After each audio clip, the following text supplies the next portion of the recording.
Friends, if you want to watch super hit movie Hatchet 3 in English, then you must like this video. If you are visiting our channel for the first time, don't forget to subscribe to our channel. Friends, in today's video, the movie we're going to talk about is called Hatchet 3. We will talk about what this movie is and where you can watch it. All the interesting facts about this movie in today's video I am going to tell you. I am also going to give you all the information on which platform or on which satellite channel you will get to watch this movie. Also, we will talk in detail about the technical department, music department, pre-production, filming, post-production, budget, box office collection of this film. We will also talk about the story of this film, and I will also give you a small review of the story of this film. Apart from this, we will discuss about the facts of this film storyline, star cast, actors' performance in the film, and which character has played which role. That's why I request you friends to watch this video till the ends. So let's start the video. Hatchet 3 is a 2013 American slasher film directed by B.J. McDonnell and written by Adam Green. It is the sequel to Hatchet 2, and the third overall installment in the titular film series. 2. Kane Hodder portrays the main antagonist Victor Crowley for the third time in a row, while Danielle Harris returns to play protagonist Mary Beth Dunstan. Plot. After apparently managing to kill Victor Crowley, Mary Beth Dunstan makes her way back into the city, bloodied and disorientated. She walks into the Jefferson Parish Police Department, where she is quickly put into custody due to her carrying Victor's scalp.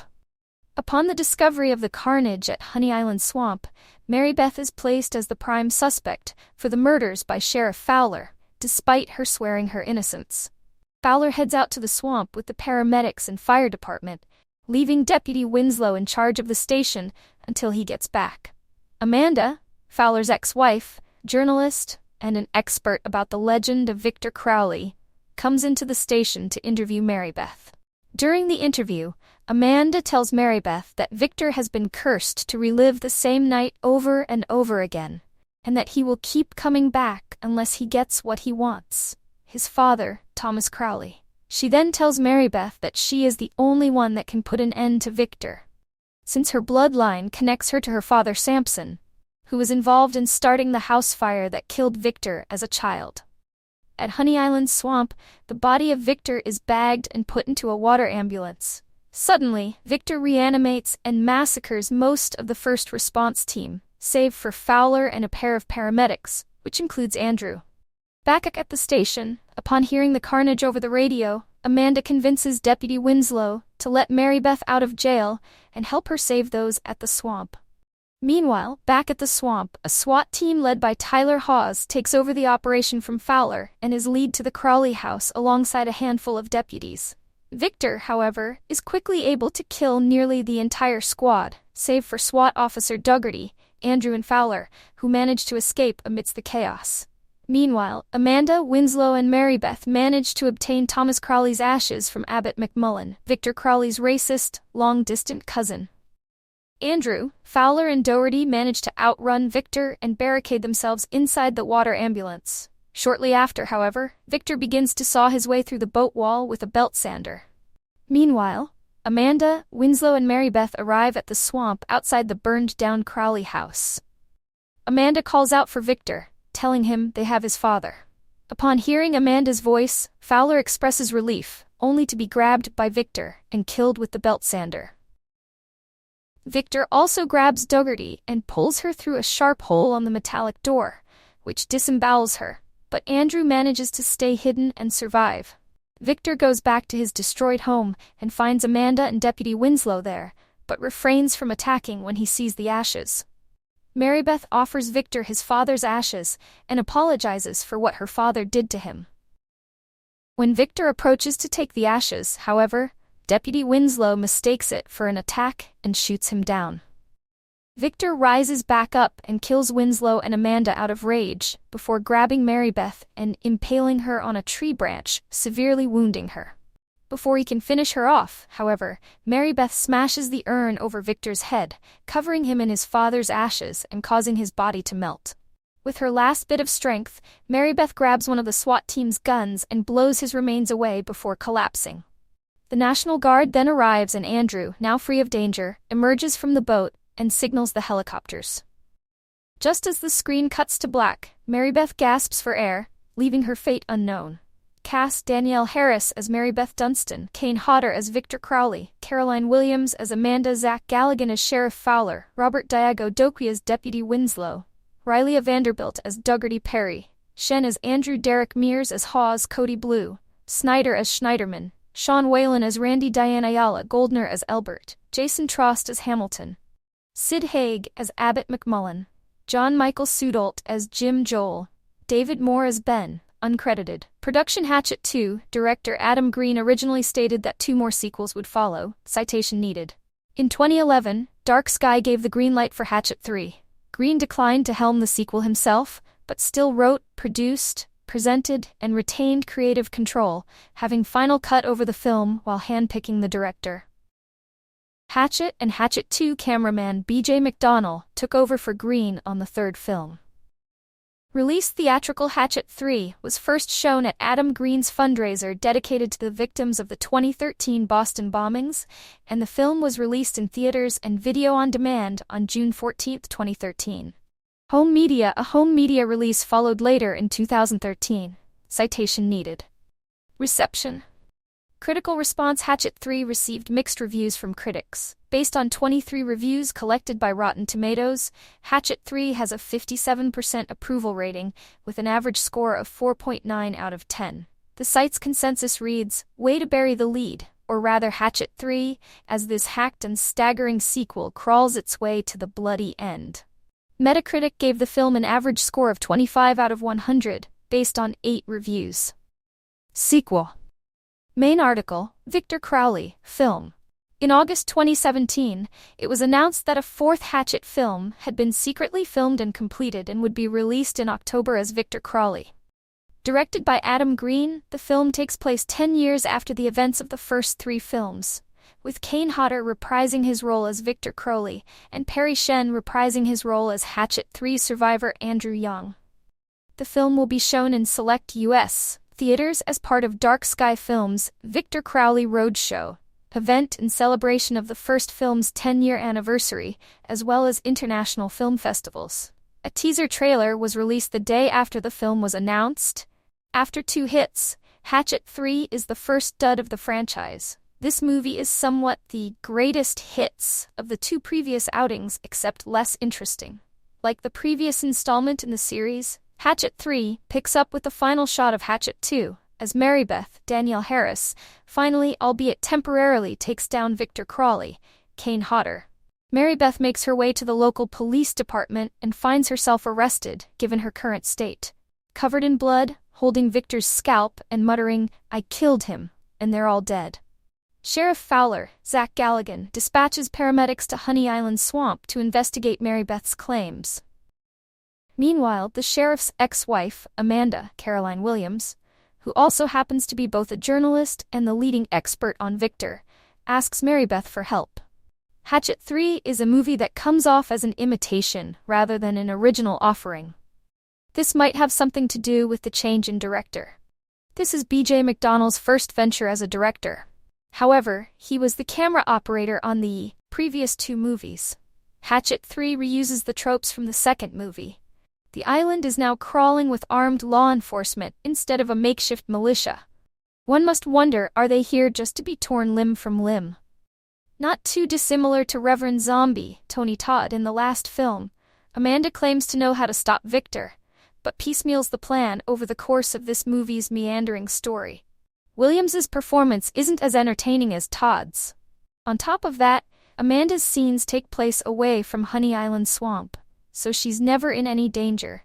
And the way that the scenes are paced, you wonder if she's concerned about the poor saps on Victor's island.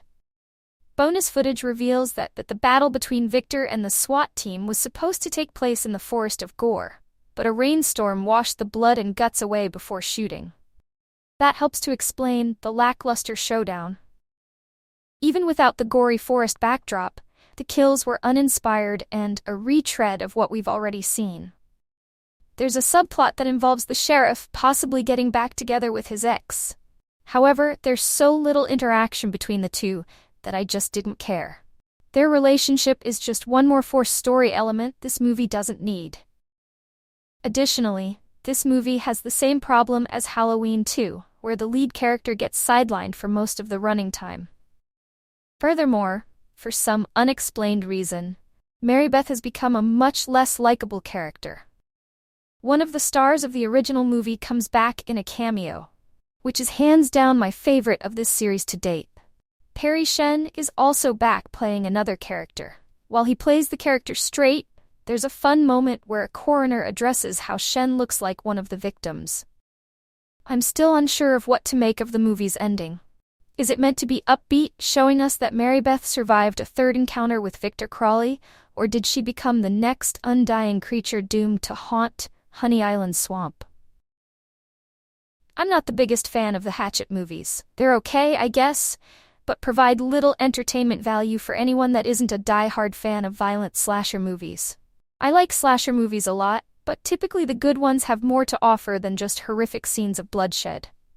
The cinematography and music of the original Halloween, the likable characters of Friday the 13th, the final chapter, and the creativity of A Nightmare on Elm Street come to mind as positive examples of what I like. That having been said, I was excited to see Hatchet III once I discovered that it wasn't directed by Adam Green, the director of the first two.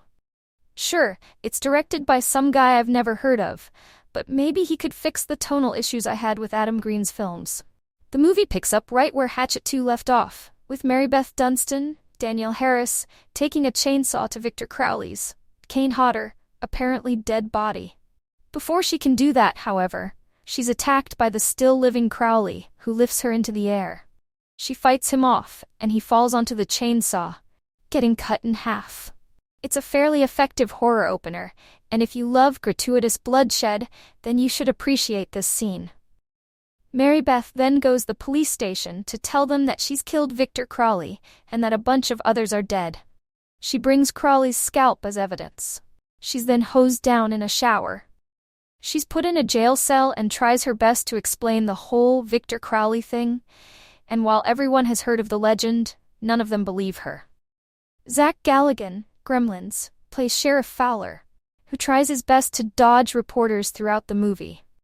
I must say, the movie really only has one mildly compelling character, Mary Beth Dunstan, and all the time we spend away from her just sort of feels like we're wasting time. The movie may be only 82 minutes, but it feels longer.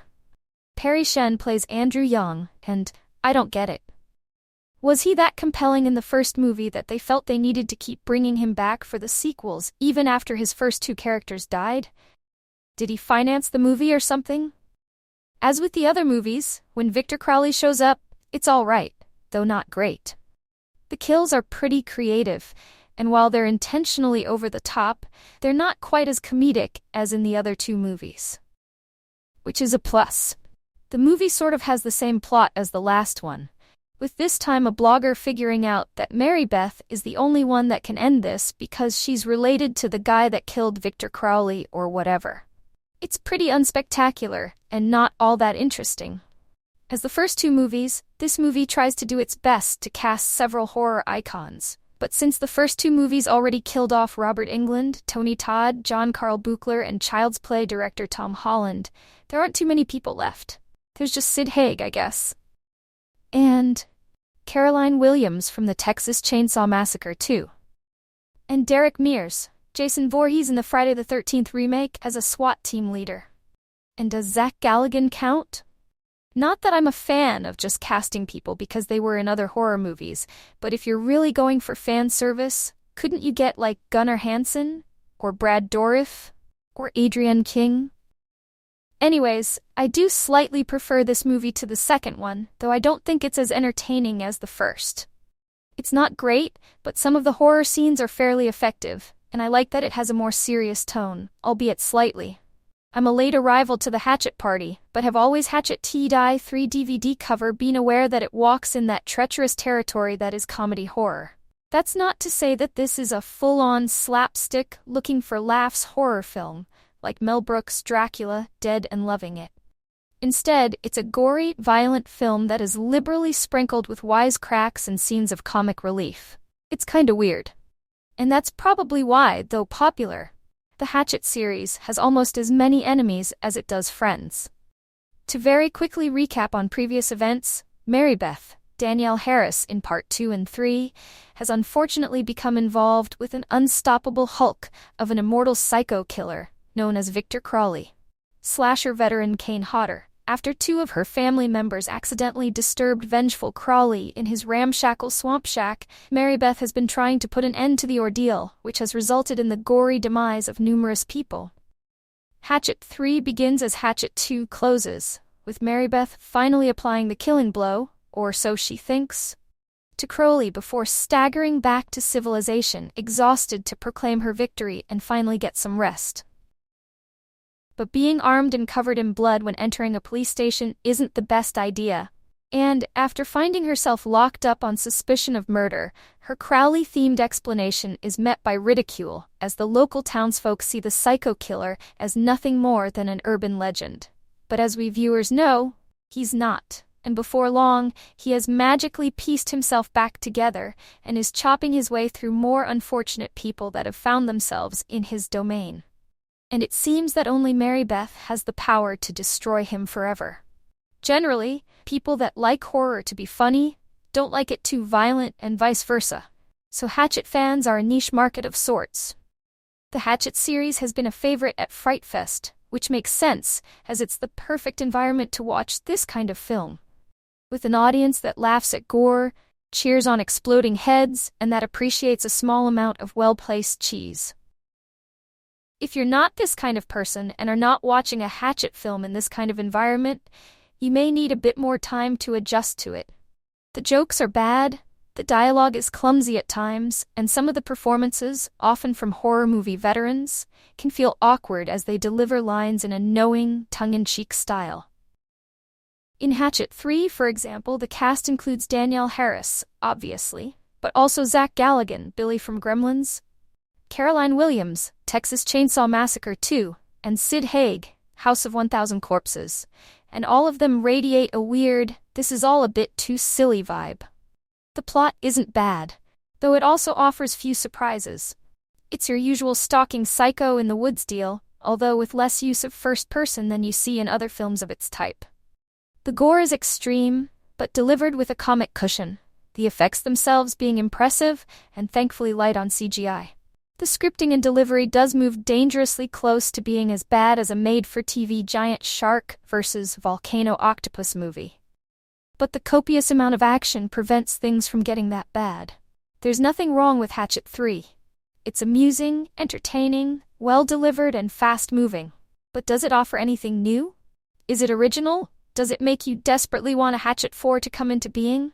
No, nope, and no thanks. Adam Green knows how to make a horror movie. So, it's just a good thing that Victor Crowley has finally been laid to rest, so that Green can concentrate on some new, fresh ideas.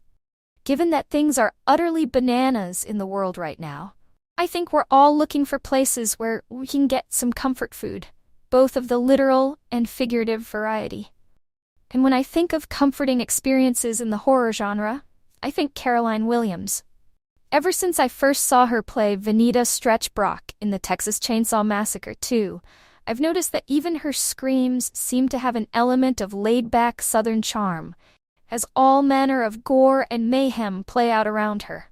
She's been a prolific presence on both the big and small screens since the 80s, but she always manages to find her way back to the horror fold with turns in Stepfather 2, Rob Zombie's Halloween 2, Leprechaun 3, and Veronica.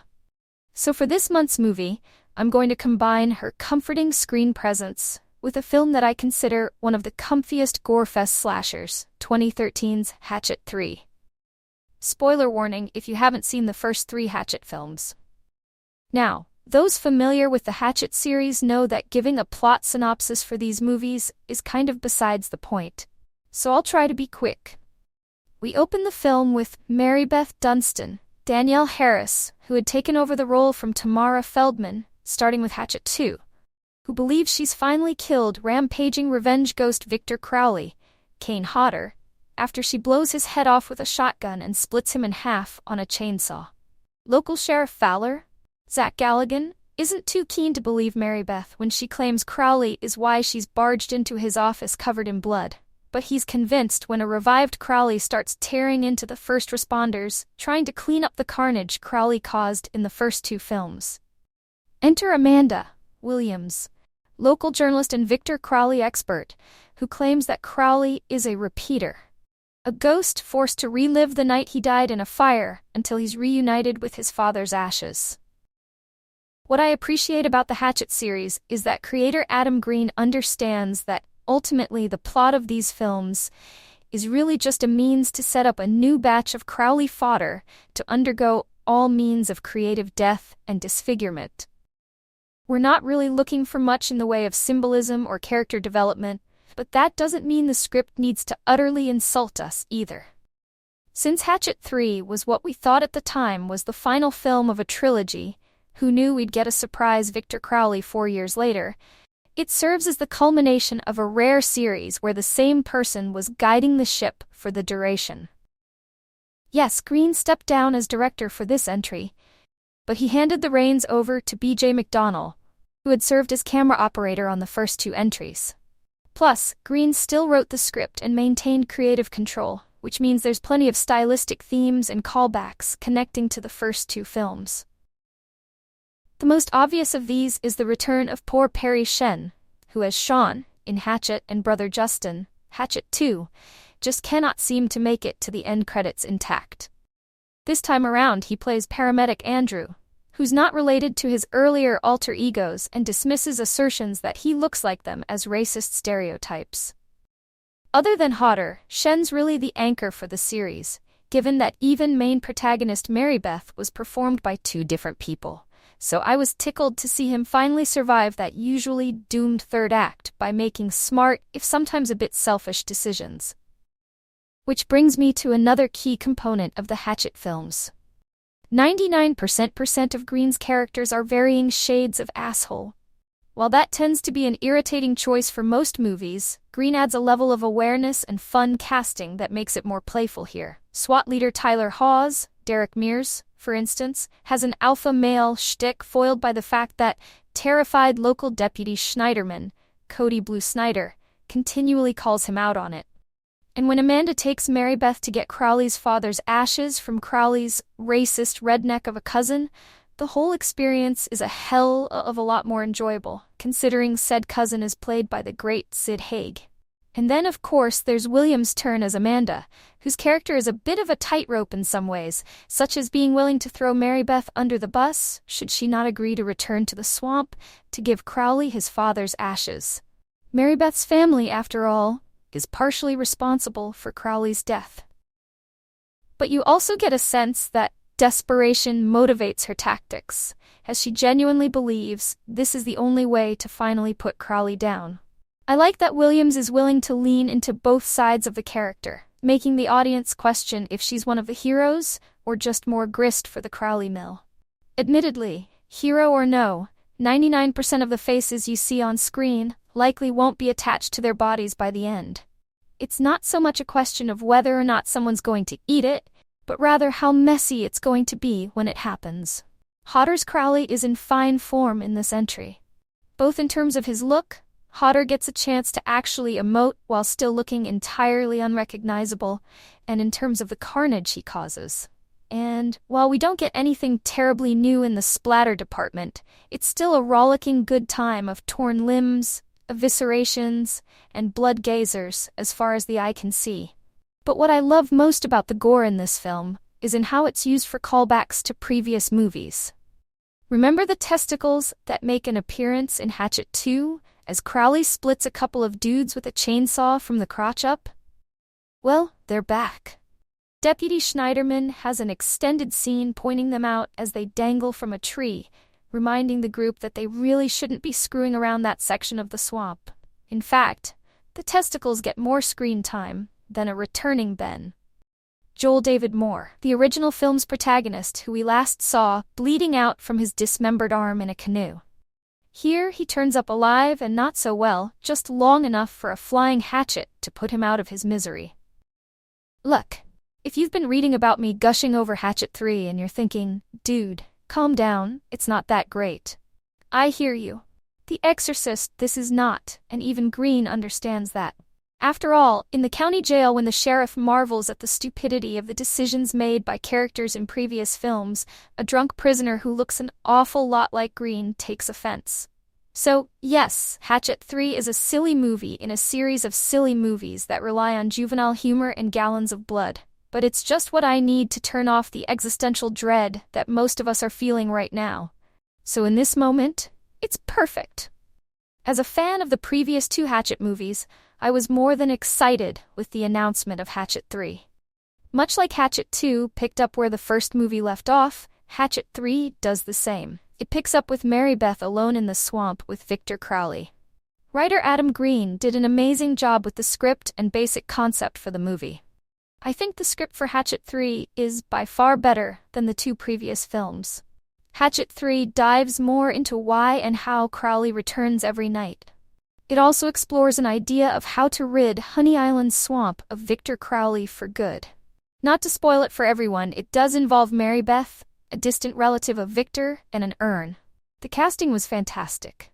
Kane Hodder, Victor Crowley, and Danielle Harris, Mary Beth, both returned to reprise their roles. There were a few new additions to the cast like Derek Mears, Friday the 13th, 2009, Caroline Williams, The Texas Chainsaw Massacre 2, Rob Zombie's Halloween 2, Sid Haig, House of 1000 Corpses, The Devil's Rejects, has a small yet entertaining role. The most surprising addition to the cast is none other than Zach Galligan, Gremlins and Gremlins 2. Zach has a pretty major role as a sheriff that does not want to believe in the legend of Victor Crowley.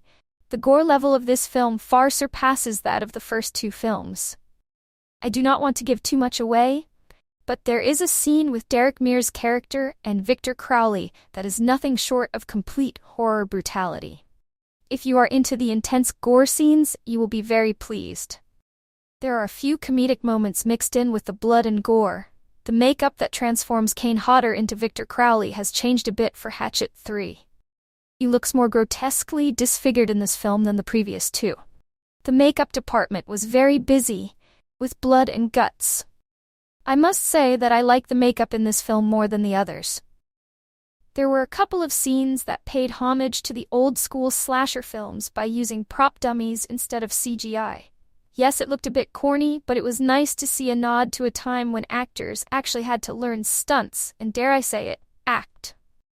The ending is very open, and most certainly leaves the door open for a fourth installment to the Hatchet franchise. I highly recommend Hatchet 3 to anyone that is a fan of the previous two films or anyone that wants to see a gritty gore fest. I would not at all be opposed to seeing a Hatchet 3. First things first. We adore the first Hatchet. It contains all the appropriate elements for a modern-day slasher. Boobs, blood, humor, and a killer with a name, Victor Crowley, played by Kane Hodder. It's awesome, and makes for a fun addition to the holiday horror calendar, for Mardi Gras. When the sequel came out, needless to say, we were stoked. We bought it, and watched it right away. Yeah, it wasn't as good as the original, but it was fun enough. And here's where things get interesting. Just before Hatchet 3 was released, we rewatched Hatchet 2 and guess what? We were completely bored. In reality, it's just not very good. While the first was genuinely funny, many thanks to Joel David Moore's dry humor, the second relies way too much on stupid jokes, the same way Piranha 3D did. And I may be committing a horror community sin here, but Danielle Harris was pretty awful as Mary Beth. I know it happens, Kristen, but I hate it when characters get replaced in sequels. In truth, I think Harris's horrid accent destroyed any possibility of creating a fun character. And seriously, what's with her eyebrow? So yeah, the first was great, the second kind of sucked, and on to the third. Because we were less than stoked on Harris's Mary Beth, the idea of Hatchet 3 picking up from where 2 left off wasn't all that appetizing. To make matters even less appealing, we had only recently discovered that the third was directed by someone else, first-time director B.J. McDonnell. Yeah, Adam Green was still very much involved, but... Well, here we go. I honestly think Harris may have looked at her performance in Tet and cringed because she was very much toned down in 3. And for me, this was a good thing. Maybe it was just hers or McDonnell's decision to tone her down because she's supposed to be all badass now. The been there, done that girl who knows what Victor Crowley's all about. Either way, it worked better and she was tolerable.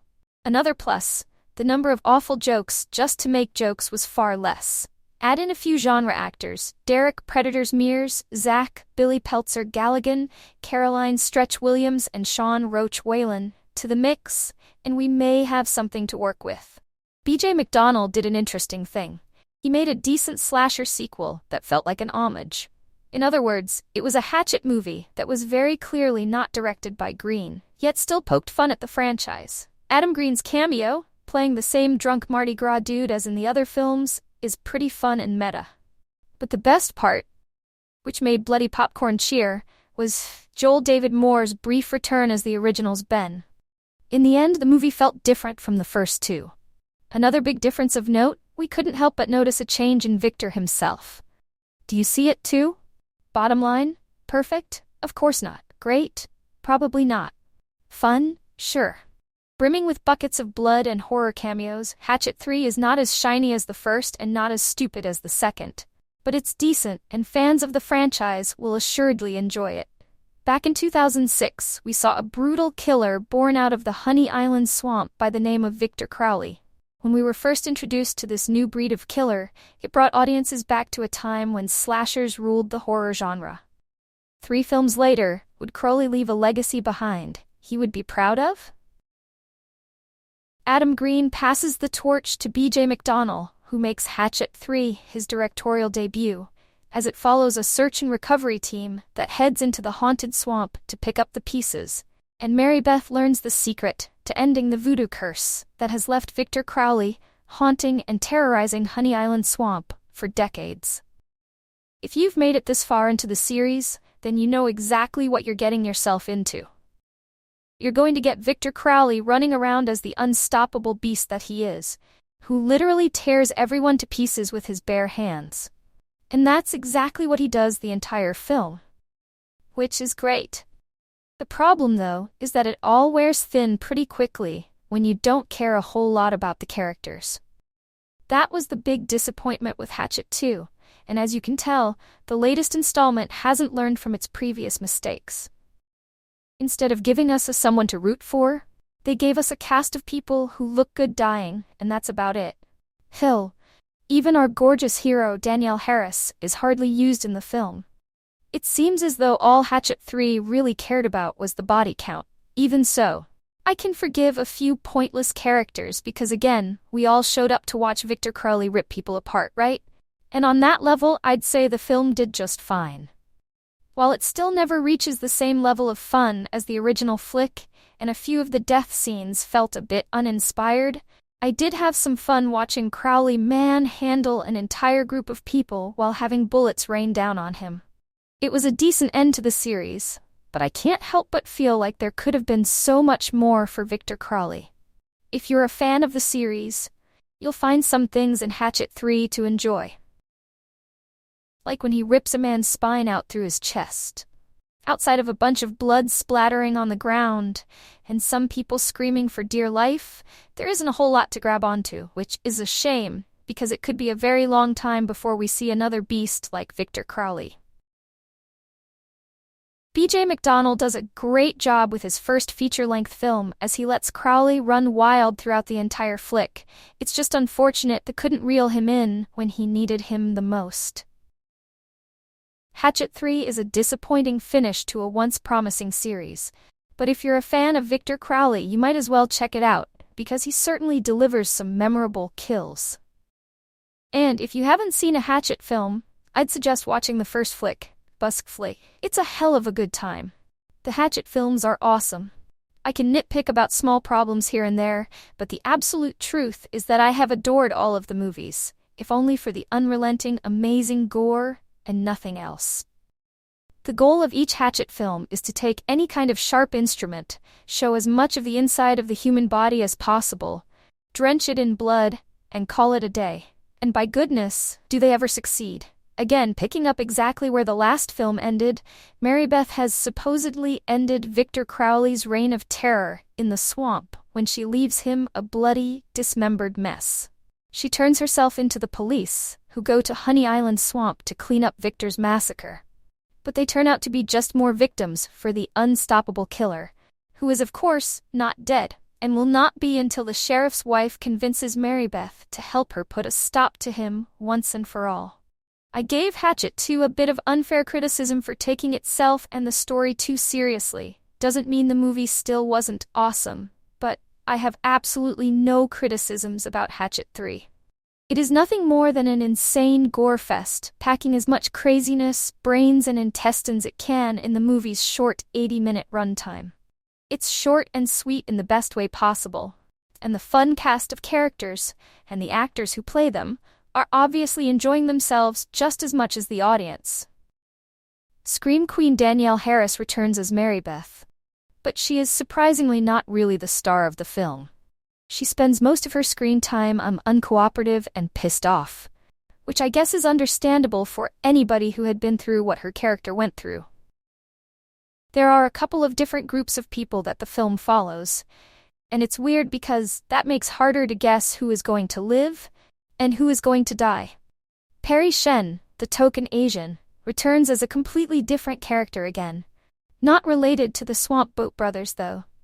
The real scene stealers are Zach Galligan as Sheriff Fowler and Caroline Williams as Amanda, his ex-wife and Victor Crowley legend expert. Galligan is absolutely hilarious with his Bayou accent, and I loved seeing him in a movie like this. Williams provides much of the subtle comic relief as she constantly argues with the deputy and Marybeth, and when she is trying to win over Thomas Crowley's nephew, played by Sid Haig, and convincing him to give them his uncle's ashes. One of the coolest things is seeing Derek Mears's SWAT leader Hawes square off with Kane Hodder's Victor, two Jasons coming face to face. Love it. The gore gets off to a fantastic start. We see Marybeth again blowing off Victor's head with a shotgun, but he comes back, grabs her, and she punches her whole arm into his pulpy face. Gross. The scene ends with Victor falling on an active chainsaw that cuts his body in half height-wise, spraying a delicious amount of blood all over poor Danielle Harris. Plenty more inventive kills follow. Normally I would love to describe them all here, but one of my favorite things about the Hatchet films is the anticipation of the crazy kills. I'll leave the surprises for you to experience on your own. Being so over-the-top and unbelievable, director and writer Adam Green, who sadly did not direct the third installment, but was still very much involved with the film, has created a series and a killer that is a real love letter to the best and most extreme the genre can be. I'm seriously loving it. Afterthought. The ending got the gears in my head turning about where the series might go. Marybeth dies, the screen goes black, then comes back up on her again, taking one last breath. Most would say that means she lived, but I'm hoping that's her coming back as sort of the new Victor Crowley, a ghost and a repeater. Victor couldn't be stopped until he was reunited with his dad, so maybe the same is true for Marybeth. She never found the bodies of her father and brother. Unless I'm remembering things terribly wrong, and therefore this whole idea is moot. Yes, I did remember things terribly wrong. It had been a while since I saw the first Hatchet film. Marybeth definitely found her father and brother's bodies. The opening sequence features heroine Marybeth, Danielle Harris, blowing Crowley away with a shotgun, but every horror film aficionado knows that hardly means anything.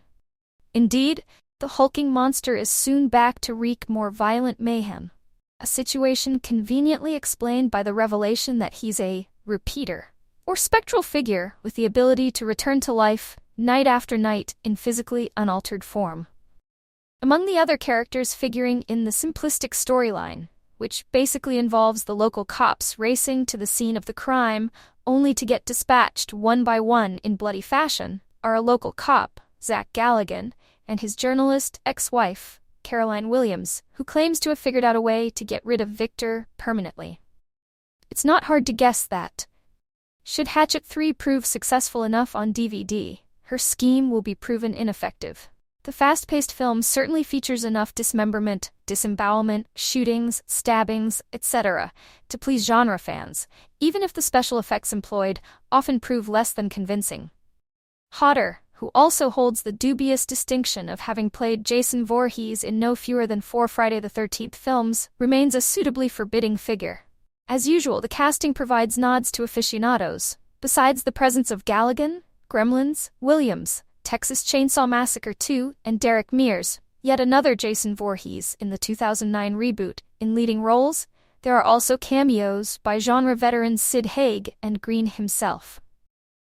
Directed by B.J. McDonnell, written by Adam Green, produced by Sarah Albert Adam Green, starring Danielle Harris, Carolyn Williams, Zarek Gatton Mers, Relia Vanderbilt Parrish, and Kane Hodder. Cinematography, credited by Marks. Music by Scott Glasgow. Production companies Dark Sky Films, ArieScope Pictures. Distributed by Dark Sky Films. Release date June 14, 2013 in United States. Running time 82 minutes. Country United States. Language English. Budget $1.2 million. So guys, this is their view of Hatchet 3 movie, and some information about it. How do you like our today's video? Please let us know by commenting, and if you like this video, please like it, share it, and don't forget to subscribe to our channel. Thanks for watching.